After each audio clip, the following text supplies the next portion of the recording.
The room didn't go quiet all at once. It paused, like breath catching behind someone's ribs. A chair scraped. Silverware clinked. Then Grandfather Eldrick's voice cut through it all, low and deliberate. "Neres, you've been receiving disability payments for the past 10 years. A beat of silence followed. And then, as if rehearsed, every head at the table turned. Neres's chest tightened. Her pulse found her throat. She swallowed once, twice, then asked, "Oh, what payments?" That's when she saw him. A man standing just behind Eldrick. He didn't speak, didn't smile. He just held a thick, sealed folder like it weighed more than paper ever should. Her parents wouldn't meet her eyes. Aaron looked down at his plate. No one said a word. Not even the air moved. Because this wasn't a misunderstanding. It was a reckoning. What do you do when the people who raised you also robbed you? Start here. I grew up in a house where love had conditions and fairness had favorites. My parents, Maylis and Roven, believed in order, efficiency, return on investment. They said those words often, a return on investment. For them, that meant my younger brother Aaron got the best of everything. He was the golden child. I was the shadow keeping the walls from falling. When I brought home a field trip form, $20, they said it wasn't in the budget. That same week, Aaron mentioned fencing lessons. By Saturday, he had a monogrammed uniform and private coach. When my school laptop crashed, I was told, use the library. When his screen cracked, he had a new model before dinner. After I slipped at my part-time job and injured my back, I thought maybe, just maybe, they'd help. Instead, Maylis looked at me and said, "A pain builds character. You'll be fine." While I rationed muscle relaxers, they repainted the living room. While I dropped out of college classes I couldn't afford, Aaron got flown to campus tours across the country. I didn't ask for much. But even when I did, I was treated like asking was wrong. That's how I learned to survive. Quietly. Efficiently. Alone. What I never imagined was that they weren't just ignoring my pain, they were profiting from it. You think you know the worst part of your story. Until someone opens the folder. Keep reading. Neres remembered the first time she learned to keep her wants quiet. She was 9, maybe 10, holding a faded permission slip for a school trip to the science center, $25, due Friday. She'd rehearsed how to ask. Wait until her mother was calm, not tired. Don't sound like you expect a yes. Be grateful either way. But when she finally held the paper out across the kitchen counter, Maylis didn't even glance at it. "We're not doing extras this month," she said, eyes fixed on the utility bill in her hand. The slip stayed there until evening, untouched. That weekend, Aaron came home with a catalogue from a fencing club. Sleek uniforms, private lessons, travel opportunities. Their father, Roven, skimmed the pages, nodded once, and by Tuesday, Aaron had a brand new set of gear hanging by the door. Same house. Same budget. Different rules. The pattern never wavered, it only deepened. Neres's birthdays were quiet affairs, sometimes forgotten entirely. Aaron's were neighborhood events, complete with catered food and hired performers. When he wanted something, it became urgent. When she needed something, it became a problem. Roven used to say, Aaron's got potential.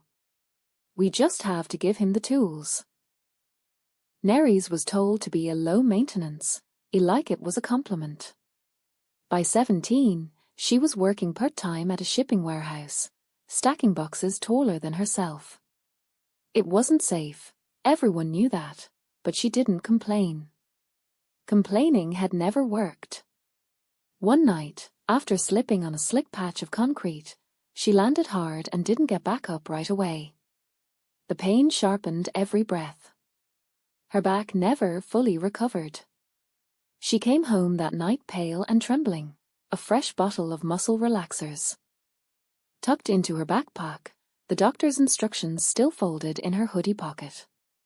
Maylise watched her limp into the kitchen, said nothing at first. Then, a pain builds character. Don't rely on anyone to save you. The medicine ran out in less than a week. When Nerys reached for the bottle one morning and found it empty, she opened the kitchen drawer to ask for help, only to stop short. Brand-new stainless steel appliances gleamed under recessed lighting. The remodel had finished. The money had gone somewhere. Just not to her. By college, she was working nights at a gas station and eating leftover pastries when the shifts were generous. Aaron, meanwhile, had a private academic coach who reviewed his essays and prepped him for interviews at elite schools. When Nerys mentioned needing help buying textbooks, Rowan shook his head. That's what scholarships are for. She hadn't asked for a scholarship.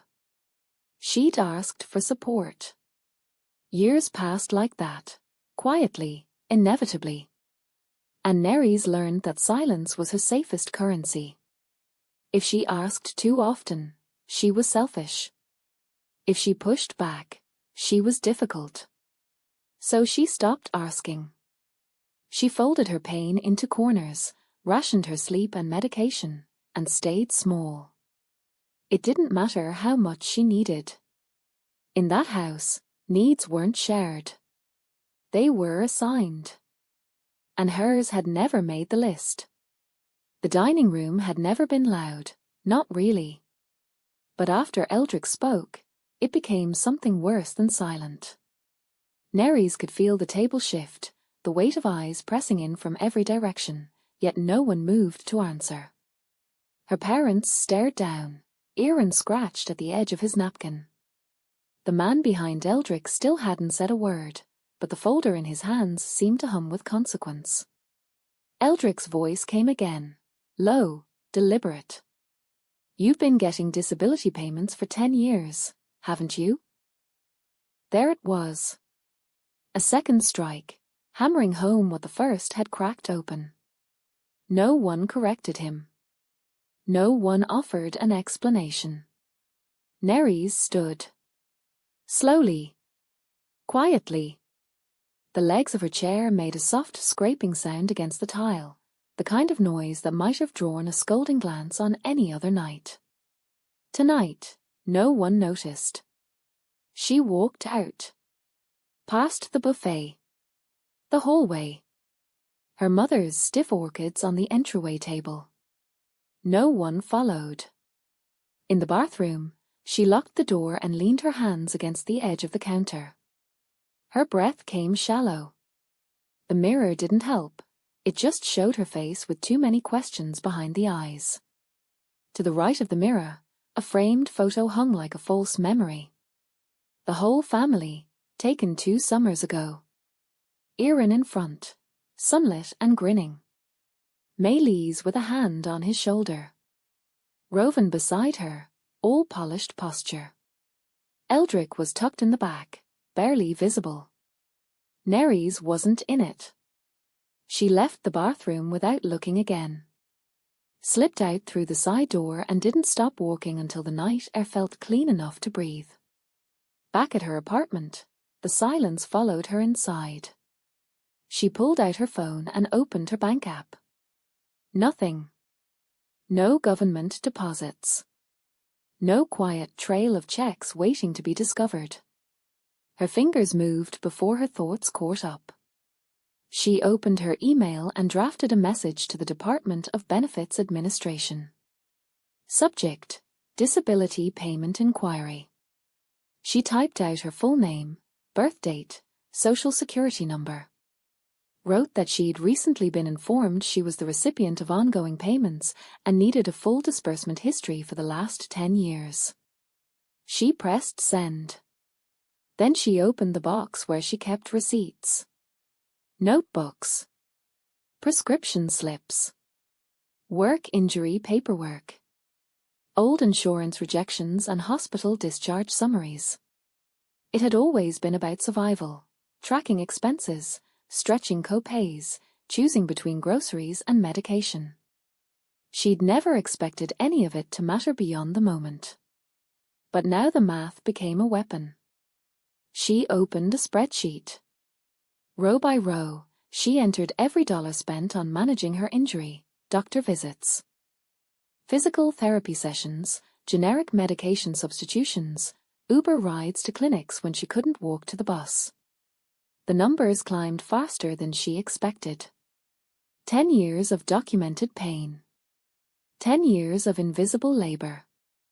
10 years of no one asking how she was holding it all together. Then came the reply. The benefits office confirmed that according to their records, payments had been issued monthly for the past decade, dispersed under her name. No gaps. No interruptions. But not to her account. Neri stared at the screen until her vision blurred. Her hands curled in her lap, steady. Not shaking. She didn't scream. She didn't cry. She just whispered to the empty room, "I won't fix what they broke." And then she turned back to the spreadsheet. Neri's returned the next morning. The same dining room. The same table. But nothing felt like before. Maylis sat stiffly at the far end, arms folded, lips pressed into a line. Roven hovered behind her, his expression unreadable, chin tilted like a man expecting confrontation but hoping to pretend his way through it. Erin wasn't there. No one explained why. Eldrick stood at the head of the table. Not seated this time. He had aged overnight, or maybe Neri's just hadn't noticed how tired he already was. He gave her a small nod as she stepped inside, not warm, not cold. Just steady. The man from the night before was already seated. Neatly dressed, organized in the way auditors always seem to be. The sealed folder from before was now unsealed, opened across the table with papers aligned in rows like fallen dominoes waiting to be knocked down. "Thank you for coming back," Eldrick said. "It's time we make this clear." The auditor began. He spoke in terms like disbursement schedule, digital endorsement, and recipient redirection. But Neri's understood every word. Each year was laid out in chronological order. 12 months, every year, for 10 years. Disability payments issued by the Federal Benefits Office, all under Neris's name. Not a single gap. The total, $342,118.77. Every payment had been routed to an address that was not hers, her parents' home. Her parents' account. Her mother's signature, scanned and saved across the years. Maylisser's name appeared beside the digital endorsements. Roven's appeared on several tax records. Next came the cross-referencing. The auditor had compared the deposit timeline to financial records tied to the family, private tuition checks made out to Erin's preparatory school, airfare for family vacations, multiple payments to a contractor during the kitchen and sunroom expansions, luxury furniture receipts, every dollar, documented. Every purchase dated to match a missing payment. Maylis finally spoke. "We didn't steal anything. It was family money. She was living here when the checks started." Neris didn't answer. The auditor lifted a page, proof that Neris had filed taxes separately, lived at a different address, paid for her own insurance, bought her own medications. "These are federal disability funds," he said, calm but absolute. "There is no such thing as shared ownership in this case." Roven looked ready to say something, then didn't. The air felt thick. Not with tension, but with inevitability. The auditor closed the folder. I've submitted this report to the Office of Disability Compliance. They will be forwarding the case to the U.S. Attorney's Office. You'll be contacted directly. Silence. Then Eldrick said, If she needs me to testify, I will. No one challenged him. No one moved. Weeks passed. Nerys kept working, kept documenting, kept breathing. She received calls from investigators. Signed a statement. Gave them every receipt she had stored. Maylis and Roven were indicted together. Charged with multiple counts of benefit fraud, forgery, financial abuse, and misappropriation of federal funds. The trial was quiet, clinical. Nerys sat near the back, said little, but looked them in the eyes when the verdict was read. Guilty. She left the courthouse without a single word exchanged. Outside, the sky was overcast. No sunlight, but no storm either. Just a plain grey sky, open, stretched, waiting. And for the first time in her life, Nerys wasn't walking in someone else's shadow. She walked into her own future. The version no one had prepared for. The version she chose.